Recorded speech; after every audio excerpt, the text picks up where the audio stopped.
sama bopp mais liggéey naa ci administration bi lu mat 10 ans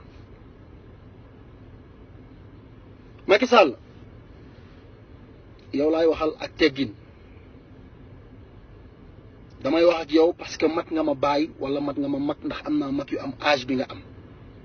ci kaw respect laataan ñu lay fal man bu ma la dégloo man mi nga xam ni faruma fenn te dëgg laay dox damay déglu sa biir kàddu ni ku dëggu nga te ku bëgg a jëriñ askan bi nga ba tey nii léeg-léeg ma sentir ko ci yow mais seetlu naa it dem nañ ba jëmm jamono yenn discours yeeg yenn doxalin yi changé na léeg-léeg nga waxee intérêt wala nga waxee parti Macky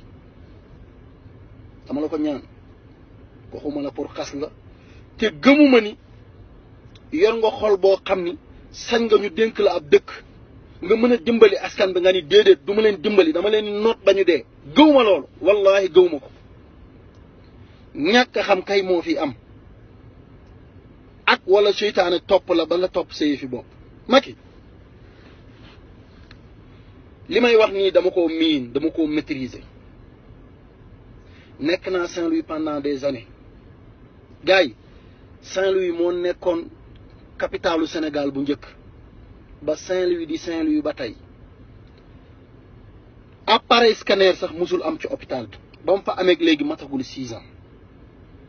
zone nord bi sous région bi ku ci mës a feebar ñu soxla scanner en urgence nga def AVC wala nga def TCE traumatisme crânio-encéphalique dañ lay transporter ba Thiès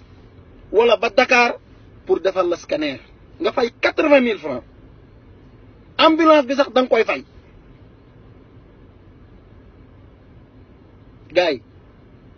transporter naa malade jële ko Saint-Louis ba tay di ko indi Dakar mu décédé ci biir ambulance bi ndax lan urgence la woon ambulance médicalisée bu normal sax amuñu ko patient bi boo ko bëggee transférer da ngay obligé woo Suma wala Sami ñu jóge ba Dakar ñëw jël si ko foofu li may wax dama koo xam de waa hôpitalu Saint-Louis xam nañ ma bu baax zone nord bi boo fa duggee wallahi da ngay yërëm xale yi ay boy yu am 5 ans ba 12 ans ñoom ñëpp ci région bi noonu jëlee Njaay Meres jëm ci gannaaw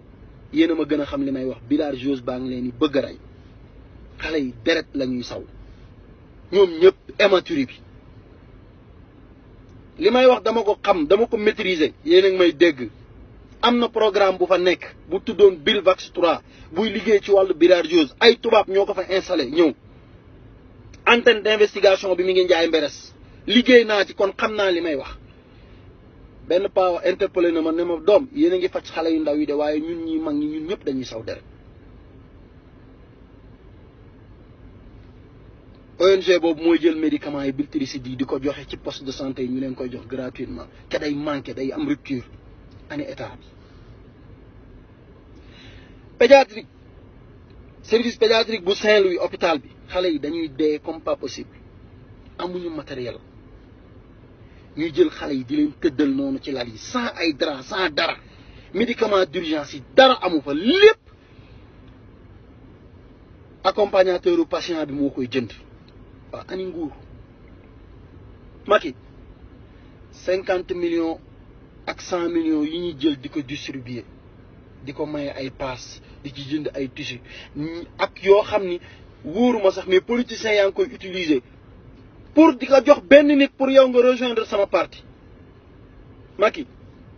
giñal naa la wallahi bu dee da ngaa bëgg defar rek ab mbooloo wa ngi nii boo xam ni bëgguñu jërëjëf bëgguñu citoyen d'honneur bëgguñu dara programme bu leer lañ lay tegal boo ko doxalee ci hôpitaux yi mu dox soxlawuñu pay soxlawuñu ci dërëm ñu def lépp ci transparence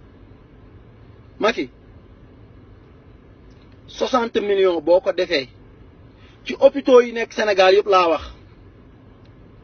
programme a ngi nii boo xam ne 60 millions service pédiatrique yëpp yi nekk Sénégal ci hôpitaux yi ci région bu ne ñu équipé ko te 60 millions yéen a ma gën a xam ni da ngeen koy jëndee benn oto waxuma la gouvernement de kenn ci yéen rek mën na ko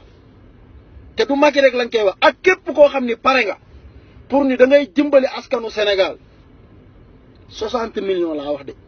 ñu dimbali suñu doom yi dee ci hôpitaux yi xale yi ndaw yi dee ci hôpitaux yi